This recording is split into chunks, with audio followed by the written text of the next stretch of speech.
Mouvements circulaires sont fortement sur une route inclinée. Une route fait une courbe circulaire de rayon 1,50 m et est inclinée d'un angle θ égale 20 degrés. On néglige fortement et on donne G égale 9,8 m par seconde au carré. 1. À quelle vitesse un cycliste doit-il parcourir cette route sans crainte de glisser? 2. On veut modifier l'inclinaison de la route de façon que les cyclistes se déplaçant à 72 km/h puissent prendre la courbe circulaire sans danger de glisser. Quel angle doit-on donner à la route? 1. La vitesse du cycliste. La vitesse de cycliste.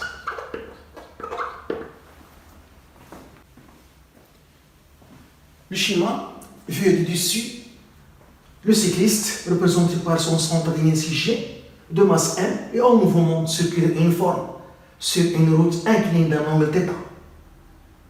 La trajectoire circulaire de rayon R est de centre C.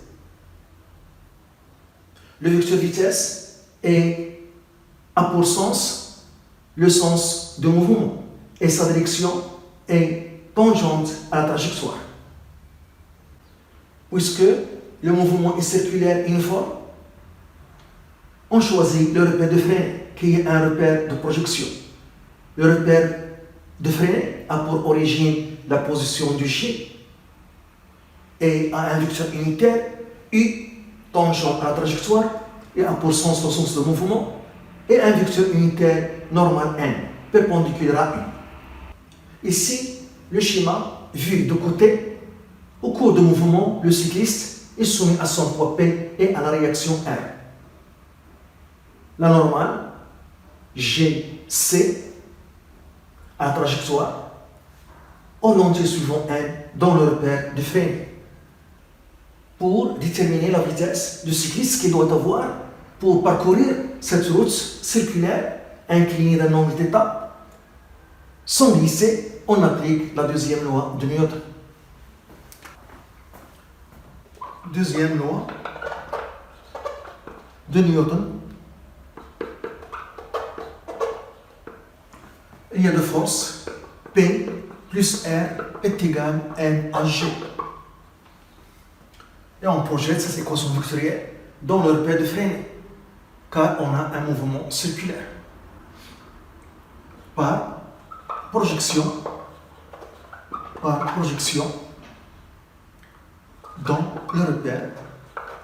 dans le repère de freiner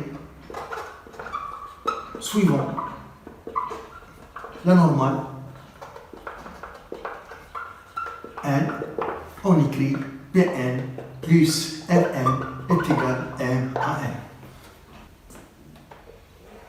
Pn, la coordonnée Pn de vecteur force P est obtenue par projection de vecteur force P sur la normale orientée suivant N. On voit que le vecteur force P est perpendiculaire à la normale, donc sa projection est égale à 0. Plus la coordonnée Rn est obtenue par projection de vecteur force R sur la normale orientée suivant N, le vecteur unitaire N. En absence de flottement, la réaction R est perpendiculaire à la route. Et pour voir la projection, l'origine de R en G. La projection orthogonale de R sur la normale. Ici, on doit avoir un angle droit. La projection donne cette longueur. On a les côtés dans l'angle θ, le premier côté, le deuxième côté, ce côté perpendiculaire au premier et ce côté perpendiculaire au deuxième. Donc ici, on a le même angle θ. Donc ici, on a pi sur 2 moins θ. Donc, Rn, c'est le côté adjacent de pi sur 2 moins θ. Et la projection de l'extrémité sur le jeu positif suivant N, donc la coordonnée Rn est positive. Donc il est égal, l'hypoténuse qui est R fois cosinus pi sur 2 moins θ est égal M fois AM. AM, la composante normale de vecteur accélération AG, dans le repère de Freinet. Et puisque le mouvement est circulaire, AN c'est V carré sur R. C'est égal à V carré sur le rayon car le mouvement est circulaire. Cosinus plus sur 2 moins θ, c'est sinus θ. Donc R sinus θ est égal à M V carré sur R. Je nomme cette équation 1. Si maintenant on fait la projection de cette équation vectorielle, la deuxième loi de Newton, suivant la tangente qui est perpendiculaire à N, la tangente orientée suivant U, perpendiculaire à N, donc il est comme ça. On voit que R est perpendiculaire à la tangente, P aussi est perpendiculaire à la tangente. On voit que R est perpendiculaire à la tangente. La même chose pour le vecteur force P. Le poids est perpendiculaire à la tangente. Donc leur projection sur la tangente est égale à 0. Par projection. Suivant. La tangente dans le repère de Freinet, orienté, suivant le vecteur unitaire U. On écrit PT plus RT est égal à MAT. On a vu que PT est égal à 0, la projection de P sur la tangente. P est perpendiculaire à la tangente. Plus RT est égal à 0, la projection de R sur la tangente est égale à 0. Est égal à MAT. Donc, on voit que AT est égal à 0.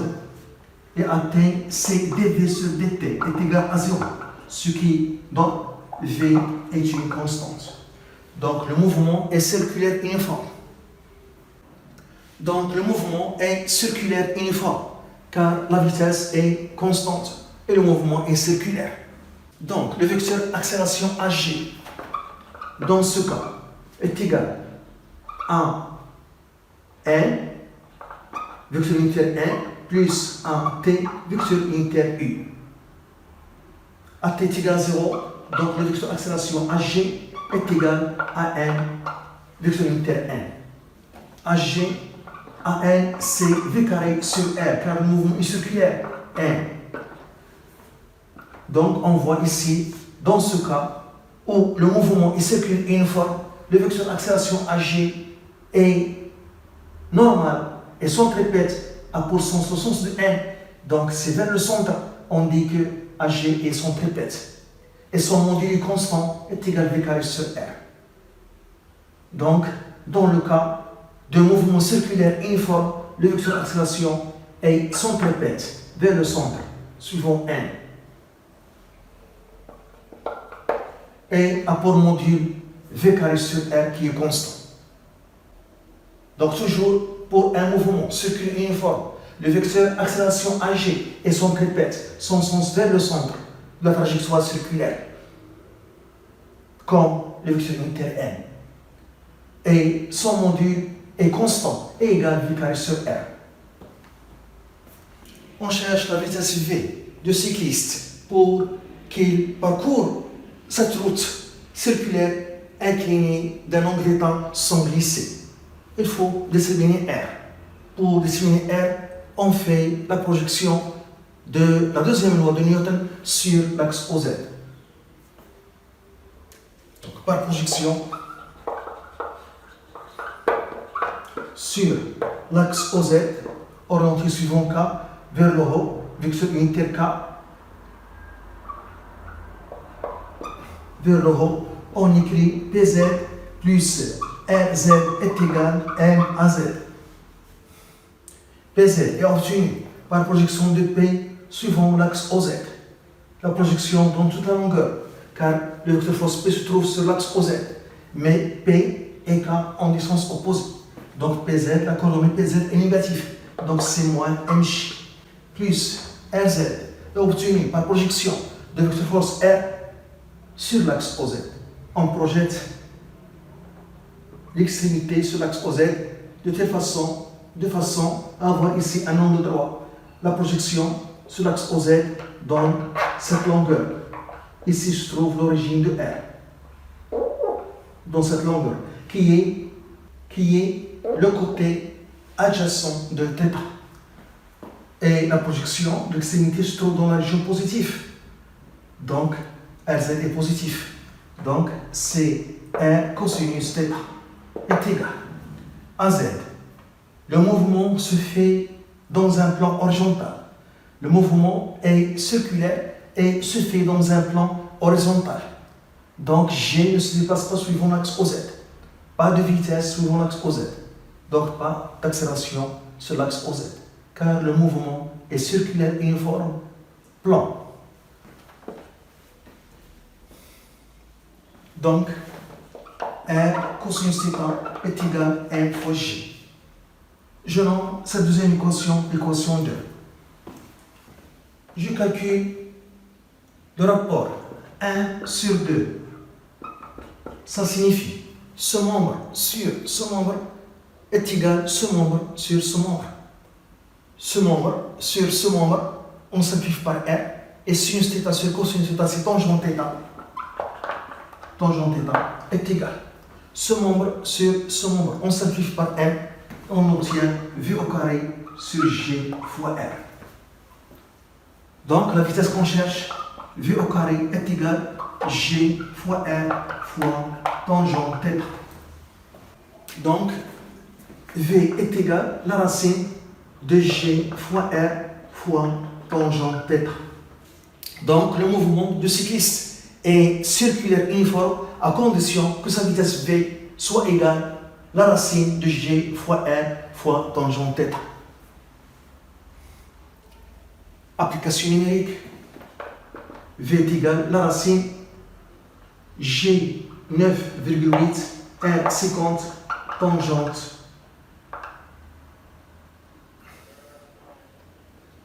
tangente 20 degrés. On trouve V est égal à 13,4 mètres par seconde.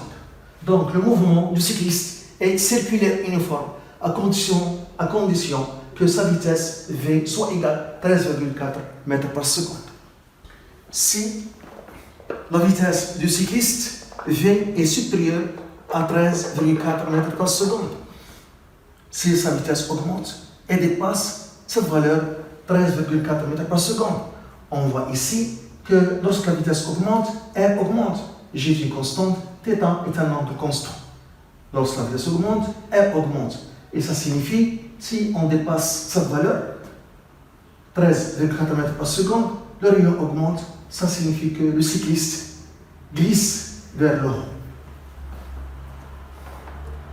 Le cycliste glisse vers le haut.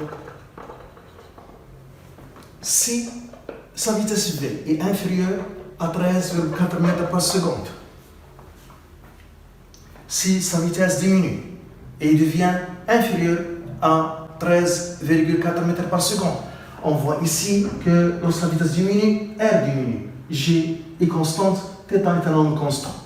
Donc, le rayon R va diminuer. Ça signifie que le cycliste glisse vers le bas. Le cycliste glisse vers le bas. Quel doit être l'angle θ pour que le cycliste parcourt cette route à la vitesse 72 km/h sans glisser? L'angle θ. On a vu que le mouvement du cycliste est circulaire uniforme à condition que sa vitesse V égale à la racine G fois R fois tangente θ. Et on calcule θ à partir de cette équation. Donc V au carré est égal à G fois R fois tangente θ.